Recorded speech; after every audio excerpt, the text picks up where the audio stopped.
Delivery system 2. Central government, local government, mixed system, pure private system. Hello. It's a social welfare study channel, Social Welfare Insight. In this session, we're going to learn about the providers of the social welfare delivery system following the next session. The supplier will be divided into the national and private sectors, the mixed system and the pure private sector. Finally, we're going to look at the delivery system based on pay attributes. Follow me well. The state part of the supplier is divided into central and local governments. The central government. In Western welfare states, the central government is a major force.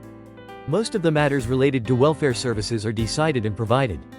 The central government has the advantage of realizing equality and social relevance. It also has the disadvantage of increased costs due to monopolization and bureaucracy, and poor service quality. Local government. Local governments reflect the specificity of the region. It has an advantage over the central government. In developing and operating programs, competition between regions can be induced, which can be more favorable to consumers in terms of quality and price of goods. However, excessive role-playing by local governments can lead to regional imbalances and scale inefficiencies. We've learned about the central and local governments. In reality, central and local governments are not separated, but they are often mixed systems.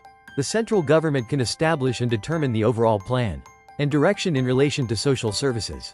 It's because local governments have an advantage in providing services face-to-face with citizens. The private sector of the supplier will be divided into the informal sector and the voluntary sector and the commercial sector. The informal sector refers to personal relationships such as family, relatives, neighbors, and friends. When you're sick or in need of help, close relationships help each other. He's the oldest welfare provider in human history. It still has an important meaning to people today. Voluntary sectors are private organizations or institutions that do not pursue profit, such as religious institutions, private institutions, poor relief institutions. These have existed long before the state existed. In the commercial sector, first of all, there's corporate welfare, and the workers who work in that company, wages, etc., for the stability of his family's livelihood, with additional welfare benefits other than basic working conditions. It is also called occupational welfare or supplementary benefits.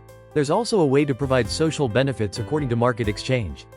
This is a relatively recent phenomenon of seeking profit through social welfare benefits. As for profit companies enter the social service right system, or voucher system. There's a controversy over the marketization of social services. Of these, except for the informal sector, the voluntary and commercial sectors are called the private sector. Let's take a look at the mixed system between the government and the private sector. And the pure private sector? The government contracts with private welfare institutions to provide financial assistance. Private welfare institutions are subject to certain interference and regulations from the government. The mixed system is based on market principles and the advantages of the private sector, such as efficiency and competitiveness, freedom of choice, the advantages of flexibility and government, financial stability.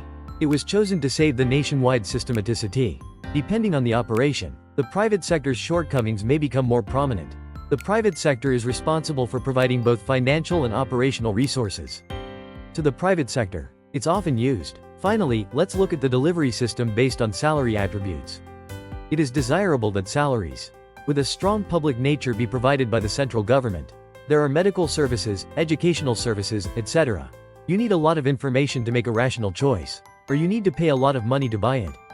There's healthcare. It is desirable that this be provided by the government. Benefits such as social insurance, which are feared to be unequal if the service is voluntarily subscribed.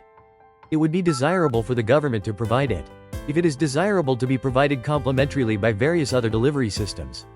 The government and the private sector, or a mixed delivery system might be desirable. Next time, in order to provide social services, it is really important. I'm going to find out about the financial resources. Thanks for watching.